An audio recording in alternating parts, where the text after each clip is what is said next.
अमरावती विमानतळाच्या उद्घाटनावेळी प्रज्ञाचक्षू संत गुलाबराव महाराज यांचे नाव झळकले आणि त्यानंतर सुरू झाला या नावावरनं गोंधळ।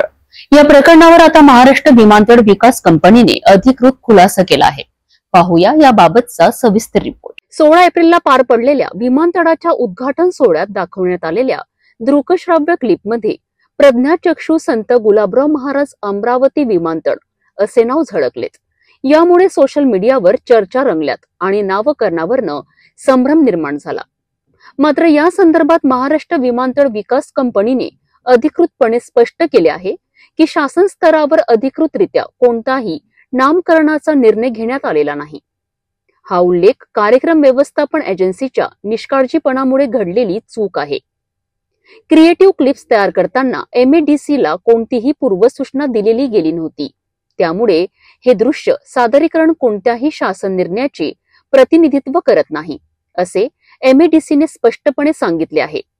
सध्या संबंधित विमानतळास अमरावती विमानतळ असे अधिकृत नाव आहे। MADC ने संबंधित एजन्सीकडनं स्पष्टीकरण मागवले असून दोषींवर कारवाई होणार असल्याचेही जाहीर केले आहे। नामकरण हा एक संवेदनशील विषय असतो। अमरावतीकरांच्या भावना आणि संत गुलाबराव महाराज यांच्यावरील श्रद्धा या पार्श्वभूमीवर MADCचं हे स्पष्टीकरण महत्वाचं आहे। यापुढे या नावाचा कोणताही अधिकृत वापर फक्त शासन निर्णयानंतरच होईल, हे लक्षात घ्यायला हवं।